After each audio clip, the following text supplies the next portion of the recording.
অনেক দিন পর আজকে আপনাদের সামনে নতুন একটি ভিডিও নিয়ে হাজির হলাম।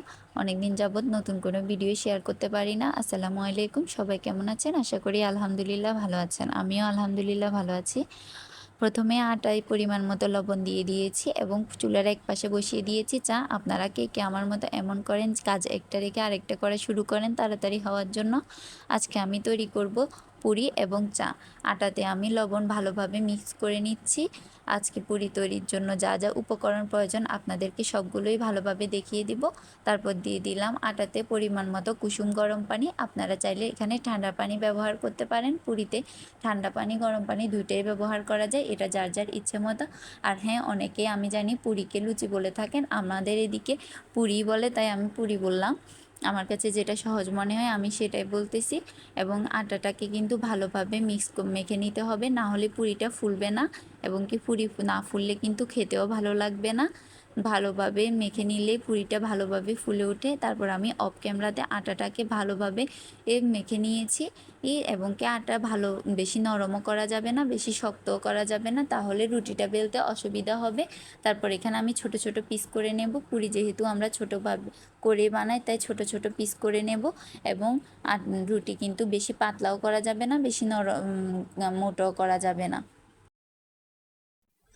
রুটিগুলোকে এবার আমাকে বেলতে হবে। আমি কিন্তু রুটিগুলো বেলার সময় ক্যামেরা নিজেই ধরেছি এবং কি এটা আমার খুবই কষ্ট হয়েছে। অনেক সময় ধরে ক্যামেরাটাকে সেট আপ করা লাগছে, যেহেতু আমার ভিডিও করার মতো বাসায় কোনো লোকজন নেই, তাই আমার নিজের ভিডিও আমাকে নিজেই করতে হয়। এজন্য আমার ভিডিওগুলো একদম জুম হয়ে থাকে। তারপরে যে আমি রুটি বেলতেছি, দেখুন আমার রুটি কিন্তু মানচিত্রের মতো হয়ে যাচ্ছে। আপনাদের কার কার রুটি মানচিত্রের মতো হয়ে যায় অবশ্যই কমেন্ট করে জানাবেন। আগে তো একদমই বেলতে পারতাম না, এখন তো বেলতে বেলতে তাও কিছুটা সুন্দর হয়। তারপর আমি কয়েকটা রুটি একসাথে বেলে তারপর আমি চুলায় আগুন দিয়ে ফেলি। তারপর ফাঁকে ফাঁকে আবার রুটি বেলি, কারণ একসাথে সবগুলো বেলতে গেলে কিন্তু অনেকক্ষণ সময় লাগে আর অনেক লেট হয়ে যাবে। এমনিতেই সকালবেলা লেট করে ওঠা হয়, চাইলেও সকালবেলা তাড়াতাড়ি উঠতে পারি না। আসলে আমাদের এটা খুবই বাজে অভ্যাস হয়ে যাচ্ছে, রাত্রেবেলা রাত জাগা, আর যেটা আমাদের খুবই শরীরের জন্য ক্ষতিকর একটা বিষয়। দেখুন রুটিগুলো কিন্তু গোল হচ্ছে না। আগে তো একদমই আটা ধরতে পারতাম না, আটা মাঝে মধ্যে শক্ত মাঝে মধ্যে নরম করে ফেলতাম। এখন তো মোটামুটি পারফেক্টভাবে তৈরি করতে পারি।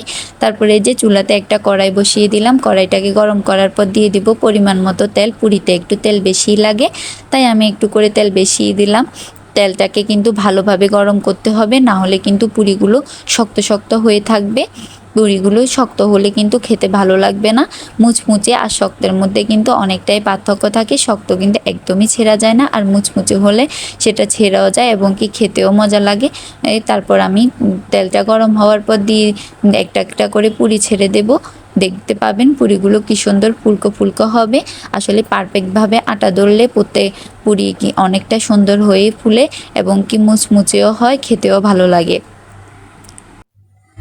আর হ্যাঁ, পুরি তো অনেকেই তরকারি দিয়েও খায়, আপনারা চাইলে তরকারি দিয়েও খাইতে পারেন, এটা যার যার ইচ্ছে মতো। আমার কাছে চা দিয়ে ভালো লাগে, তাই আমি সাথে চা করে নিই। এবং কি আমাদের বাসায় অনেকেই কিন্তু তরকারি দিয়ে খায়। আমার হাজব্যান্ড কিন্তু তরকারি দিয়ে খেতেই সব কিছু পছন্দ করে, ও চা দিয়ে একদমই খেতে চায় না। দেখুন আমি এক পাশে কিন্তু রুটি বেলার জন্য আবার গোল করে নিলাম, সব কিছু পিস পিস করে নিব। আর এক একটা করে পুরি তেলে ছেড়ে দিচ্ছি। দেখুন ছাড়ার সাথে সাথে কি সুন্দর করে ফুলে উঠে এবং কি একদম লাল লাল হয়ে যাচ্ছে, দেখতেও কি সুন্দর লাগতেছে মাশাআল্লাহ। দেখুন আমার কিন্তু বানানো একদমই শেষ হয়ে গেছে। ফাইনাল লুকটা দেখুন কি সুন্দর হয়েছে মাশাআল্লাহ। একটা পুরিও ফুলা ছাড়া থাকে না, সবগুলোই সুন্দরভাবে হয়েছে। আসলে কোনো জিনিস তৈরির পর যেটা পারফেক্ট হয় দেখতেও অনেক ভালো লাগে। তারপর এই যে দেখুন আমার পুরি এবং চা ফাইনাল লুক।